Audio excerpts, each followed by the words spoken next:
but I'm delighted to welcome you to this fourth webinar organised by the UK Medical Society, the Fellowship of Postgraduate Medicine, which publishes two journals, the Postgraduate Medical Journal, delighted that our editor-in-chief Bernard Chung is on the line, and the journal Health Policy and Technology, published on our behalf by Elsevier.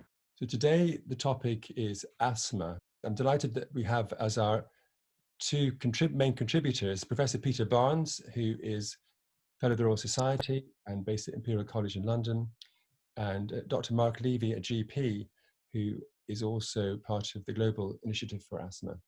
So if I could ask you, Peter, first of all, to introduce asthma and where we are with current but also future developments regarding treatments for this important problem. So over to you, Peter. Okay, well, thank you very much, Donald. What I'm going to cover in this short talk is some of the recent advances in asthma therapy. And these really are major changes which I think will greatly improve the management of asthma. So let me just start with the introduction to asthma. So I'm going to talk about current therapy and unmet needs in asthma.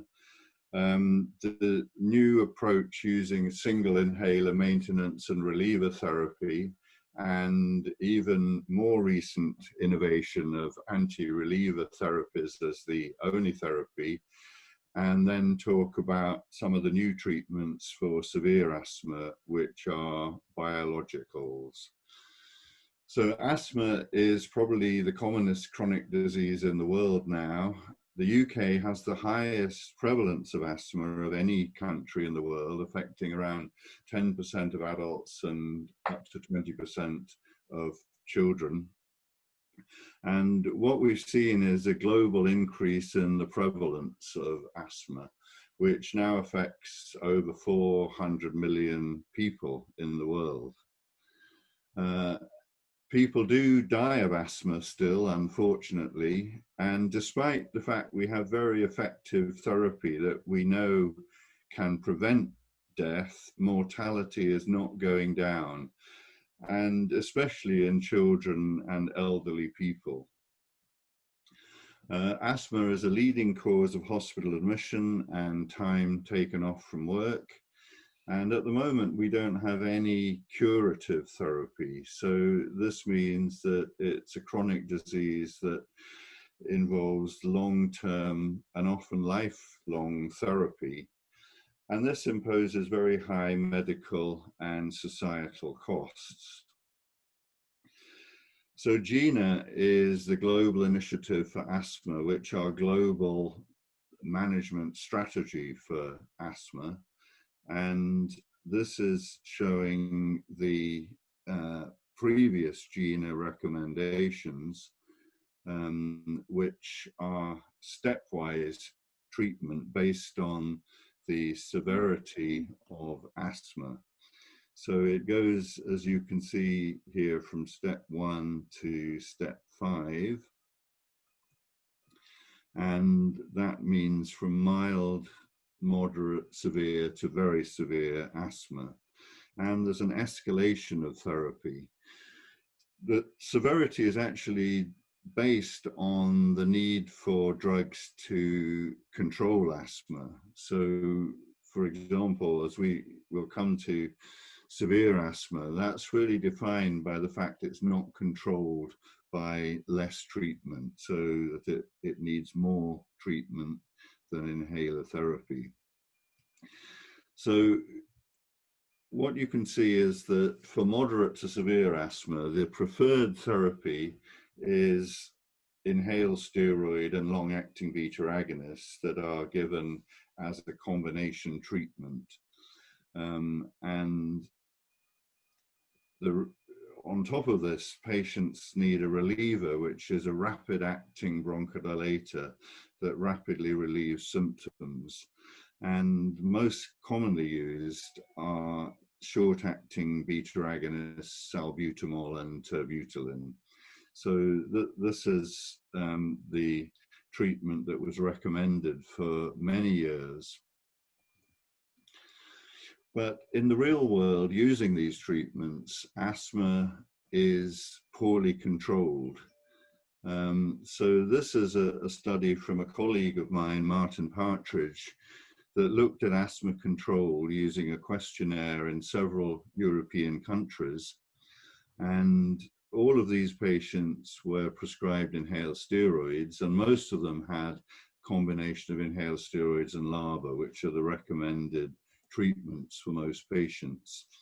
But shockingly, this study revealed that half of the patients are uncontrolled despite being prescribed the correct treatment. And in fact, only 28% of the patients are well controlled, which is the aim of therapy. So this is a study from long ago. And you would think that that would lead to some improvement in control of asthma when people realized how poor it was. But even in this more recent study of 8,000 asthma patients, you can see that still half of them are uncontrolled, and many are having to have courses of oral steroids or to visit the emergency department. So this is a major ongoing problem.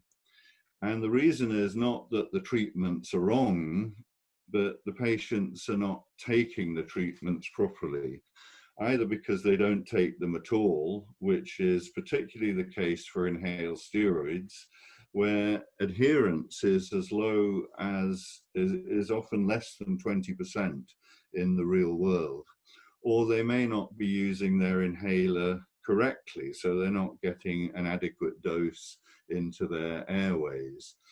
And these two factors account for most of the poor control of asthma in the real world, rather than not having effective therapies. So the conventional way for managing asthma, as I said before, is with inhaled steroid LABA combination treatment, which is given as a maintenance treatment twice a day. And there are several ICS LABA combinations. I've just listed the three most widely prescribed combinations in the UK here.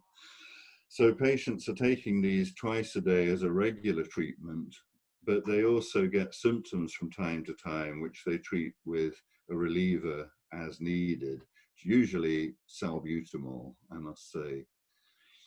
But there is now a much better way of controlling asthma, and that's using the combination treatment as the reliever as well as the maintenance treatment, which means that you can now control asthma with a single inhaler used for maintenance and relief. And that's why this is called SMART, or single inhaler maintenance and reliever therapy. And the combination inhaler replaces the SABA. And several studies have demonstrated that this SMART approach is more effective than conventional treatments. And these are the names of several trials where this was demonstrated. There are other LABAs apart from formoterol, which was used in these studies. And these include salmeterol, vilanterol, and indacaterol. But none of these are suitable as a reliever because they have cumulative side effects. So only formoterol, formoterol is the only LABA that can be used as a reliever because it has a long bronchodilator effect, but the effect is not cumulative, so patients don't develop side effects.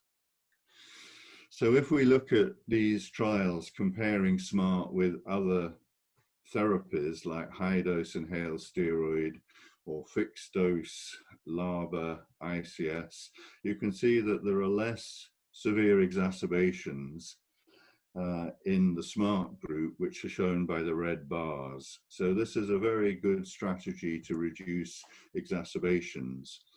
And that's been shown in all controlled trials, where you get about a 50% reduction in exacerbations overall.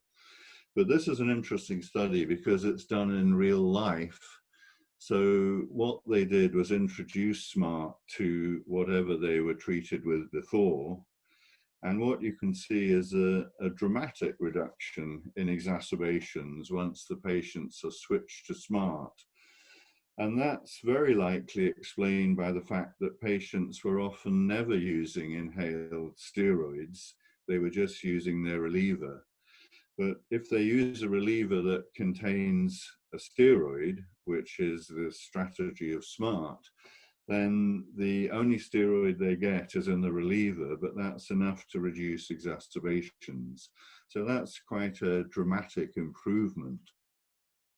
So if we go back to the GINA strategy, the SMART studies led to a change in at least an alternative approach that could be used, and that is to use low-dose ICS formoterol as a reliever, as well as the maintenance treatment. In other words, the SMART approach.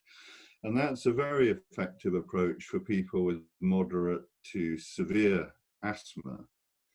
But the majority of patients with asthma have mild asthma, either intermittent or episodic asthma or mild persistent asthma. And it's recommended now to treat it was recommended to treat episodic asthma just with a short-acting beta agonist when they needed it for symptom relief, or if they had more frequent symptoms, to give a low-dose inhaled steroid and a SABA. And very few studies were ever done on mild asthma. Almost all the clinical trials were in moderate to severe asthma. But this led to the two large studies called SIGMA, which explored the use of budesonide formoterol combination as a reliever in these patients with mild asthma. And this would then replace short-acting beta agonists, which are the most widely used asthma therapy worldwide, usually used as a rescue treatment. However, there are concerns about SABA use in asthma, and particularly their overuse, because we know that regular SABA can actually worsen asthma control, paradoxically, and that's because SABA may increase asthmatic inflammation, and overuse of SABAs is associated with increased asthma mortality. So there are concerns about SABAs. And this is an important study that looked at asthma deaths in the UK, and Mark Levy, who's going to be talking later in the discussion, was the key driver of this study, which looked into why people in the UK are still dying from asthma. And as you might expect, people with more severe asthma are more likely to die, but it did highlight the fact that some people die even with mild asthma, and certainly with moderate asthma. And if you look at the treatment that these patients were having, you can see that overuse of SABA, overuse of relievers, was commonly linked to death, as was underuse of inhaled steroids. And using LABAs on their own, we've always known to be potentially dangerous. So this is a pattern that's been seen in other studies where people are just not using inhaled steroids to control their underlying inflammatory disease process, and they rely on overuse of SABA to relieve symptoms. So this is a study I was involved in many years ago called FACET, which looked at formoterol budesonide combination treatment in asthma. And the primary outcome of this study was severe exacerbations. And these were monitored during the 12 months of the trial. And what you can see is that on day 0, which is the day that the doctor looking after the patient thought the patient was bad enough to be started on a course of oral steroids, you can see that this is not a sudden event out of the blue, but there's a build-up of symptoms that leads to this acute exacerbation. And that means there's an opportunity to intervene to prevent the development of acute exacerbation that may lead to oral steroids or hospitalization or even death. And if you look at the markers of worsening, you can see that the most sensitive marker was that patients were using more rescue beta agonists to relieve their increasing symptoms. And if we just expand that part of the graph, you can see that the rescue SARBs increase long before the acute exacerbation is marked. And if the patients were to take a rescue that had a steroid as well as a rapid-acting bronchodilator, which is also long-acting, which is formoterol, then not only would you relieve the symptoms immediately with the formoterol, but by having the steroid in the same rescue inhaler, you would actually reduce the inflammation. And in previous studies, we've shown that the worsening of asthma is related to an increase in inflammation in the airways. So that was the background to the Sigma studies that were published 2 years ago, looking at this strategy of the formoterol ICS combination as a rescue treatment. And there were 2 studies. Sigma 1 looked at 3 treatments. They looked at acting beta agonist tributylin as the reliever and compared that with the ICS formoterol, budesonide formoterol reliever, and compared with the low-dose inhaled steroid and short-acting beta agonist, which is a conventional treatment for step 2. And during 12 months of the treatment, the patients were monitored for whether they were using their inhalers, and the primary endpoint was measured as well-controlled asthma weeks. The Sigma 2 study was a companion study that was simpler because it had 2 arms. One was the Symbicort reliever arm, and the other one was the conventional low-dose inhaled steroid with a SARBA reliever, and looked at exacerbations. So the Sigma 1 results, the primary outcome showed that the as-needed Symbicort was better at controlling asthma than as-needed SARBA, and that this was also associated with reduced severe exacerbations, which were equivalent to using inhaled steroid twice a day, also as a regular treatment. And the important thing to emphasize in this study is that adherence was monitored very carefully, and the patients were selected for the trial if they were good at adhering to the treatment. So it was quite different from the real world, because here the adherence is around 80%, whereas in the real world, as I mentioned before, it's less than 20%. The Sigma 2 studies gave similar results in that the Symbicort reliever was equivalent to the low-dose inhaled steroid SARBA, and time to severe exacerbations was similar. In this study, which was a bit closer to real life, adherence was not as good, but even so, you could see that these treatments were equivalent.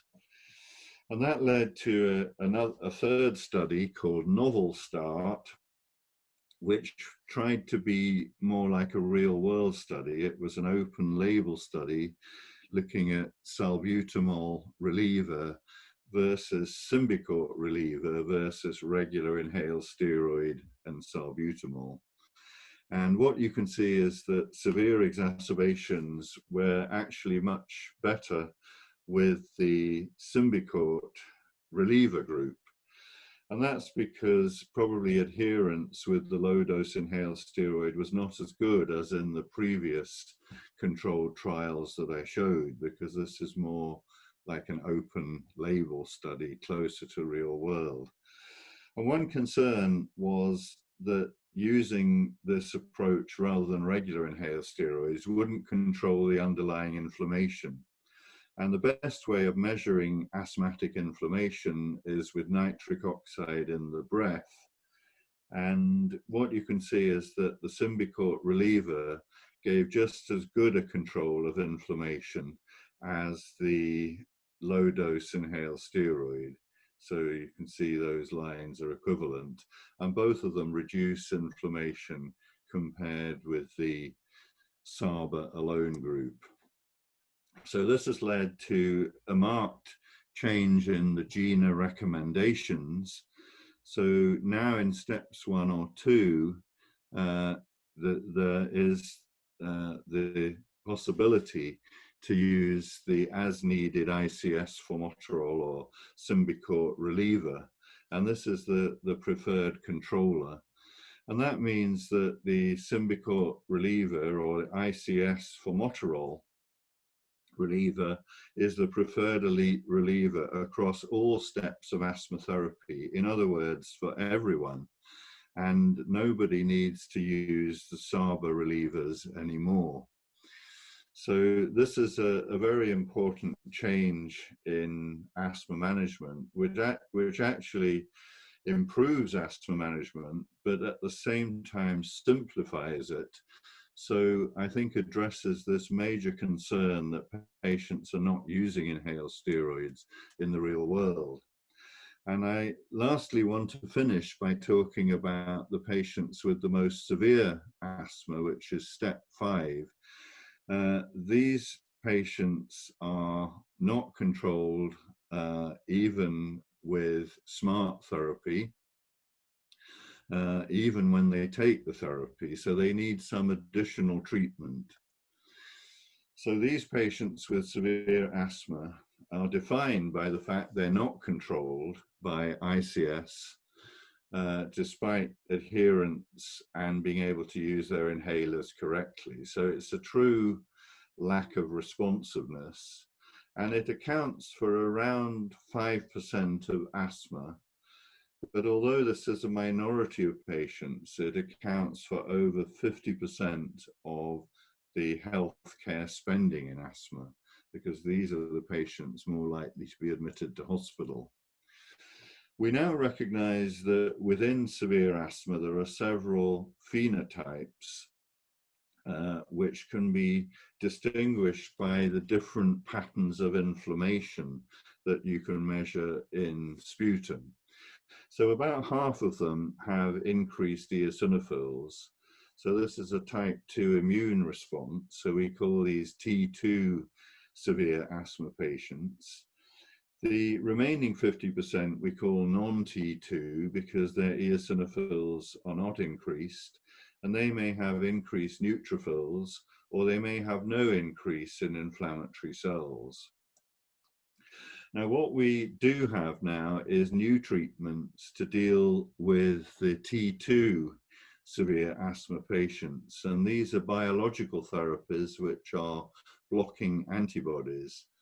So the first of these is anti-IgE omalizumab, and this has not proved to be a very useful therapy because it's not predictable, and you can't really select the people who are going to have a good response.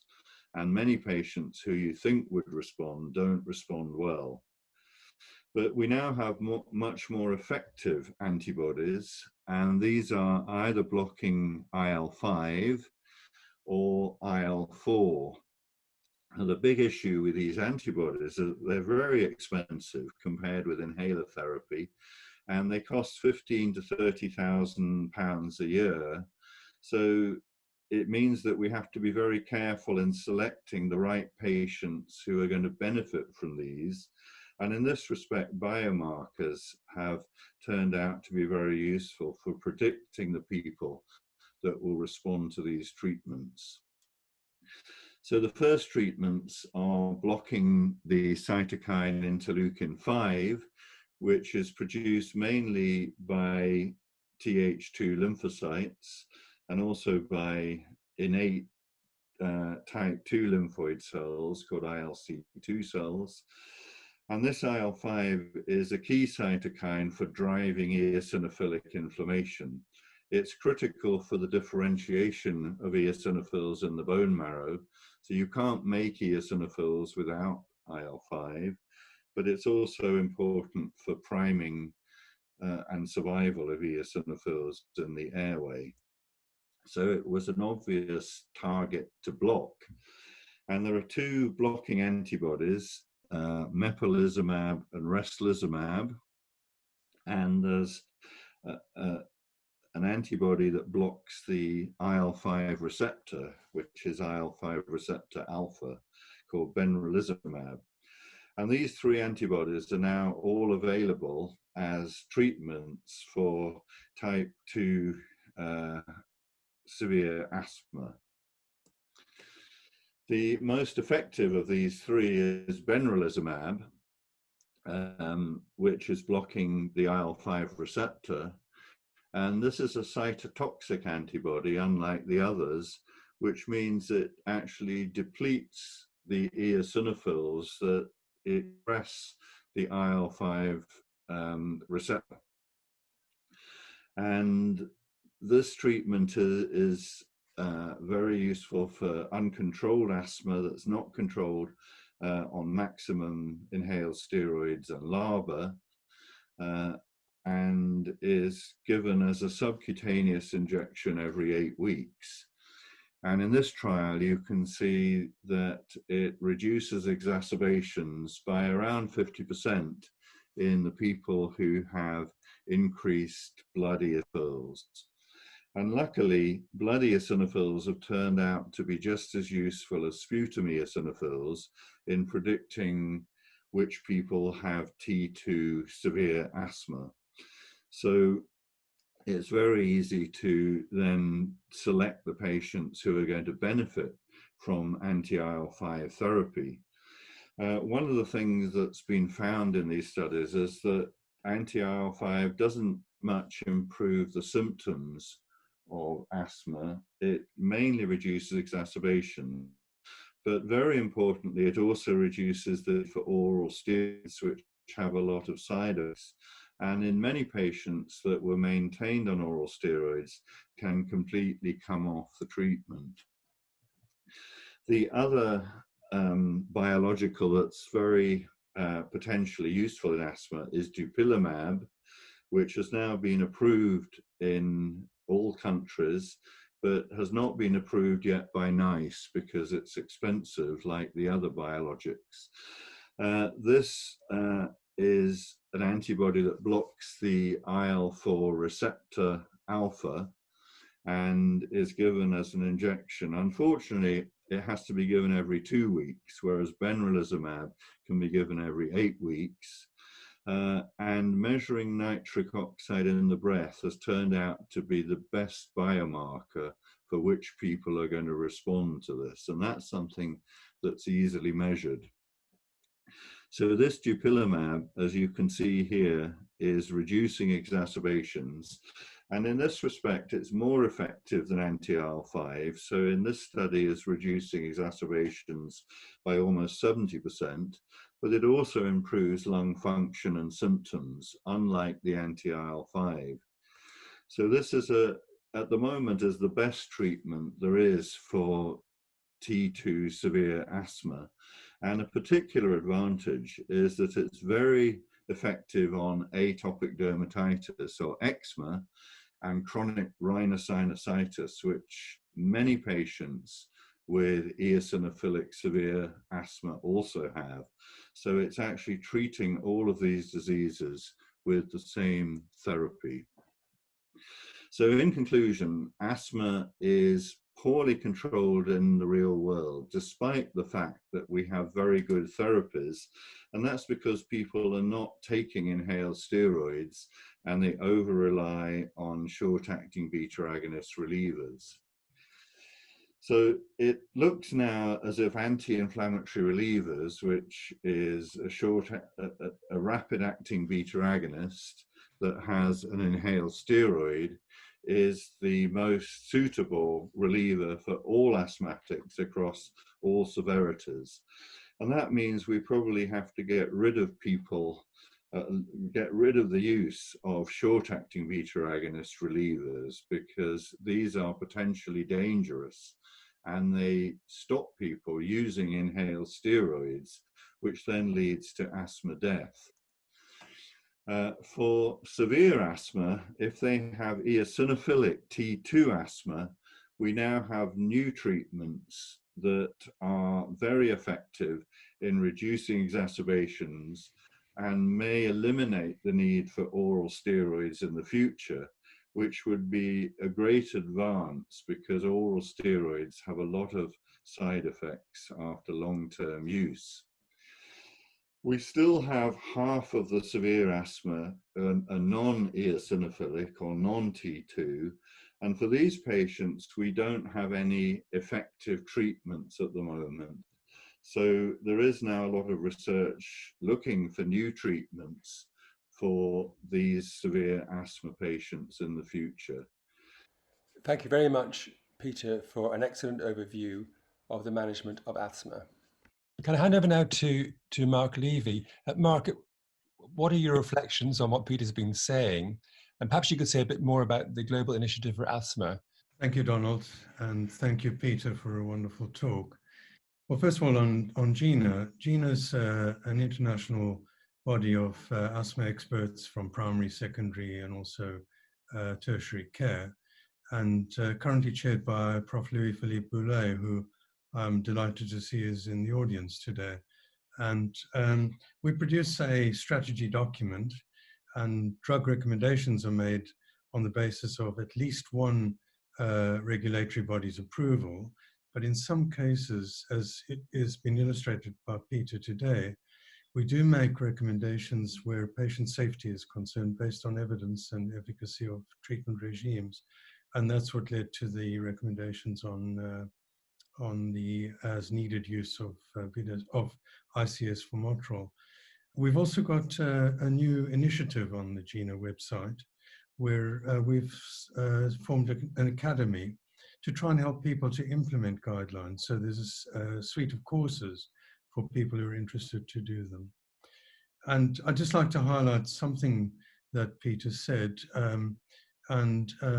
this relates to those treatment charts that GINA have produced. And once initial treatment has been started, it's really important to assess patients and then adjust medication as needed and review the response. So once a patient's started on treatment, it's no good just bringing them back once a year for a review, which often happens certainly in primary care in the United Kingdom. I think that, if I could just comment on that, Mark. One of the things that's very difficult for doctors to do is withdraw treatments. And I think that once asthma is controlled, and that needs to be carefully monitored, it is possible then to actually reduce treatment, to find the minimal treatment people need to keep them well controlled. Because there is a danger to overtreat people as well as to undertreat people. Peter, you've illustrated what could, from the trials, be a very effective way to reduce symptoms, reduce number of exacerbations, and then the more sophisticated, more expensive drugs, how you could use them. In practice, what has the uptake been like in the more developed countries which can afford the treatments? Well, it tends to be very slow because doctors are very conservative, and Mark could probably comment on this, but the SMART approach has been around for at least 10 years, and many people are still not using it, although the drugs have been available for 20 years. What do you think, Mark? Yes, I agree. And we're hoping that the new recommendations from GINA will change things. 6 countries have now licensed as needed inhaled corticosteroid formoterol.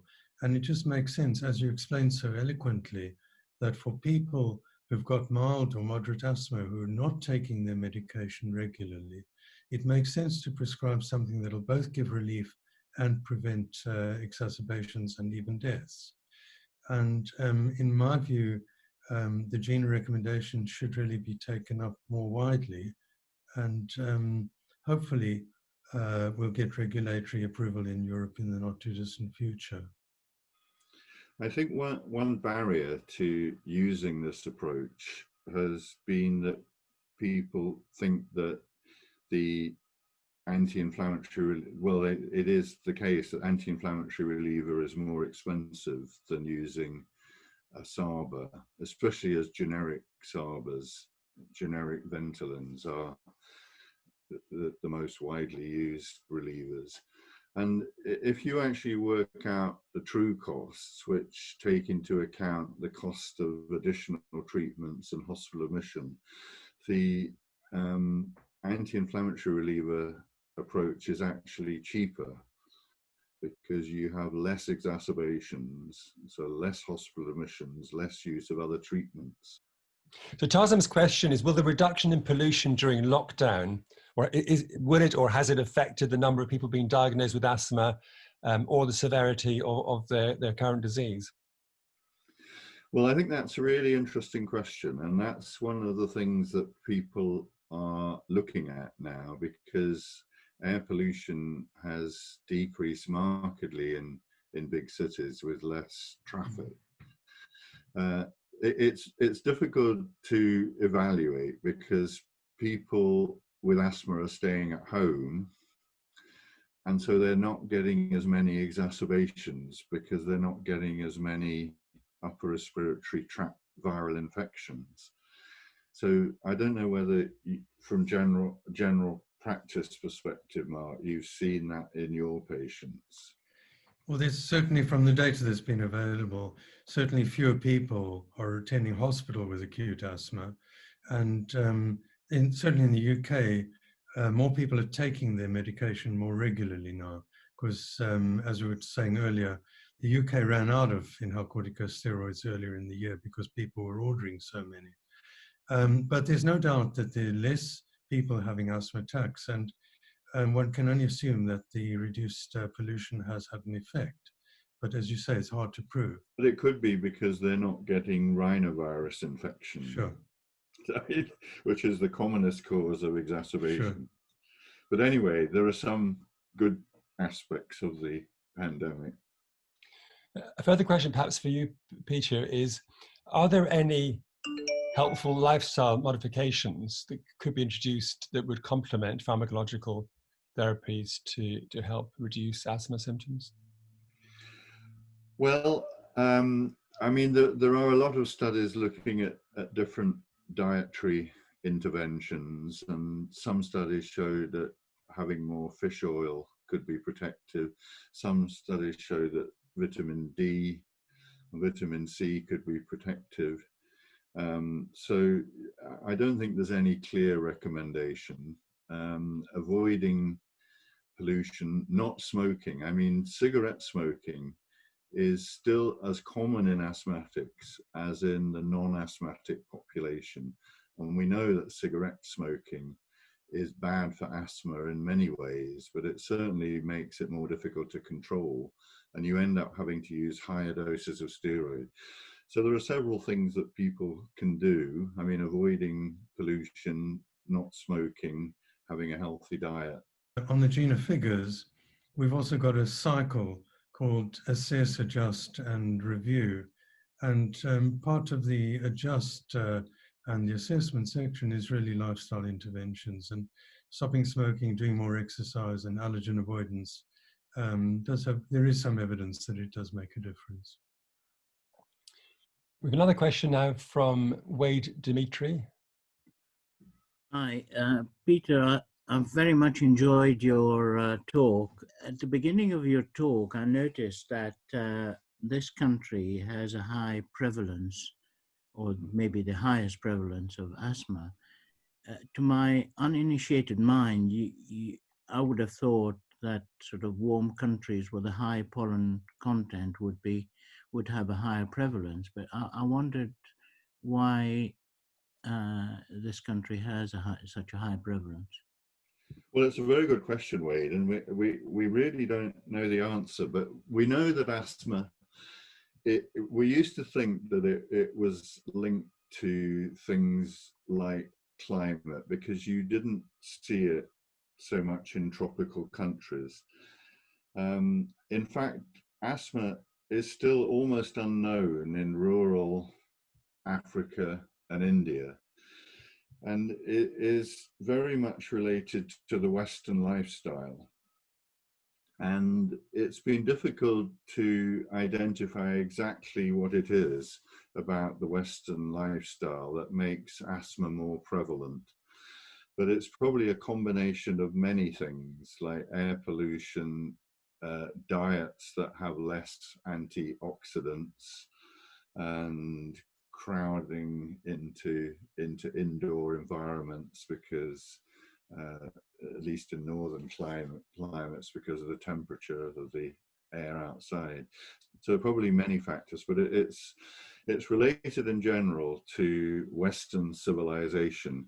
And what's happening now is that in African cities that had very low asthma, you now see asthma is much more common, and almost as common as in Western countries. So it's a lifestyle thing, but difficult to identify specific features, but probably due to a combination of lifestyle things linked to civilization. But why the UK should be higher? I think UK always was very prominent in asthma research, and so they probably diagnosed asthma better than other countries. In the early 80s, the childhood asthma prevalence in the UK was only 3%. And it turned out that we weren't diagnosing a lot of children. So a lot of children were being missed.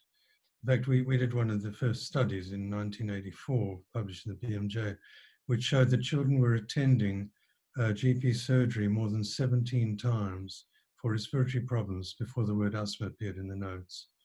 And so I think partly increased diagnosis is one of the reasons. But on the other hand, a lot of people are incorrectly diagnosed. So we're not sure what proportion of people with asthma are incorrectly diagnosed. On Peter's point about the prevalence rising, at least in urban areas in some of the less developed countries, are there any initiatives to help make these newer, bit more expensive approaches more affordable, more available in those parts of the world? There are initiatives in Africa looking at cheaper approaches, but I mean, actually, this anti-inflammatory reliever with formoterol and steroid, it could be any steroid as long as formoterol is the reliever, is relatively inexpensive now, and there are generics available. But people are also looking at short-acting beta agonists like salbutamol combined with a steroid like BDP. We used to have a combination inhaler which had beclomethasone dipropionate and salbutamol called Ventide, which was introduced but never used much because we didn't think it was a good combination, because we didn't think people should be using this 4 times a day. So it fell out of use. But that sort of combination would be cheaper, because salbutamol is cheaper than formoterol, and would probably also be effective. And there are trials underway now looking at that, and that would be something suitable for less developed countries where healthcare costs are a real issue. Thank you, Peter. We now have a question from Danitza, who's joining us from Dublin. Danitza's question is again related to COVID, and that is there any variation in terms of recommendations in treating patients with more severe forms of asthma who happen to be also positive for COVID-19? No, well, I'm not aware of any specific recommendations other than the importance of maintaining the maintenance treatment with ICS LABA. So it's important to maintain good control. We know that dexamethasone and presumably other corticosteroids are useful in treating very severe hospitalized cases that are on oxygen or having to go on a ventilator.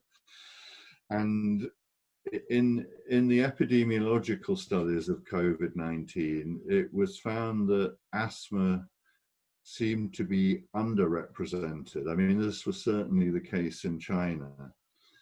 And that led people to suggest that maybe inhaled steroids might be protecting against the COVID infection in some way. So people did some studies with inhaled steroids, and in particular with one called ciclopamide, which is available in the UK. It's a very safe inhaled steroid. And they found that these inhaled steroids, and particularly ciclopamide, reduced virus replication in airway epithelial cells, which are the cells that the coronavirus first invades. So the cells in the upper respiratory tract are the cells that get invaded, and the virus replicates in the upper respiratory tract and then reaches cells lower in the airway, which then leads to lung infection and pneumonia. So the idea is that inhaled steroids might protect, and there is some anecdotal evidence that is the case from asthmatic patients that were treated in Japan. So I'm actually involved in a study that's underway now, led from Oxford University, looking at an inhaled steroid to see whether that will protect people who develop COVID symptoms from going on to develop more severe disease. And that's not asthmatics, that's everyone, that's the normal population, because we think that these inhaled steroids might protect normal people. They're very safe, they're very cheap, and they're universally available.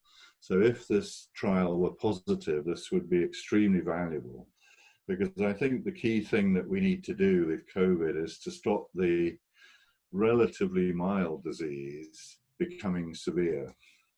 Thank you so much, Professor, for your answer and your lovely lecture. I really enjoyed. So in a question of a cytokine storm, it's quite clear that we should use corticosteroids for COVID as well. But what about other respiratory failures and respiratory symptoms? Well, yes, inhaled steroids are not very effective in COPD. They do work in some people. The cytokine storm. In reducing exacerbations. Yeah. But in most COPD patients, they're not effective, although they're commonly used because they're so readily available. And actually, the blood eosinophil count has turned out to be the best biomarker for predicting which COPD patients will respond to inhaled steroids, but they're nothing like the effectiveness they have in asthma. They're not very effective in cystic fibrosis or other respiratory diseases, but they're very effective in asthma. We have a question now from Erica. Her question concerns advice on how to access these expensive biological treatments you mentioned. Well, they are very expensive, and that's why patients need to be carefully selected for these treatments. And this means that the patient needs to be referred to an asthma specialist so they can be carefully assessed. And what is important is to make sure that patients are actually using their inhaler devices correctly and taking inhaled steroids regularly as recommended in the right dose, because we don't want to use these expensive treatments as a substitute for poor adherence with inhaled steroids. And it's only about 5% of patients with asthma who actually have severe asthma, and only half of those would be suitable. So we're talking about 2.5% of all asthma patients. In one study that was done in general practice in the UK, it was found that 0.8% of asthma patients would be suitable for anti-IL-5 treatment. So we're talking about a tiny proportion of patients. And I think it's essential that all of them are assessed by an asthma expert to see whether they might be suitable. Once they've been assessed and they're started on the treatment can be continued at home. In fact, with these antibody injections that are subcutaneous, they can be given at home by the patient with pen injector devices. So maybe I could ask Mark about his experience of biologics in general practice in the UK for asthma. Well, I wanted to comment on this. I don't have any experience of biologic. Well, I had a few patients on Xolair, but I don't have any recent experience. But what I wanted to say was what's really important is, certainly for general practitioners and general physicians, is to identify those patients who have severe asthma. Now, there's a large proportion of patients who are classified as difficult to treat, and these are people who might be on treatment for asthma, but they're still suffering from symptoms and exacerbations. And the problem is often because they're not taking medication or not being prescribed sufficient medication. And so come back to the definition that Peter described, and it's important for people to identify those people who are on high-dose treatment and they're taking it and they're using the drugs effectively and correctly and still have symptoms or exacerbations, because those are people who need to be referred to specialists for consideration of the biologic treatments. Perhaps just as a final point on Erica's question, she's concerned that, back to the phrase post-go prescribing, some patients may not be accessing this. What's the position of NICE, Professional Society guidelines, in terms of people in a given part of the country and their eligibility to be referred to another centre, perhaps out of region, so they can access these treatments? That's one of the reasons why I said they must be identified.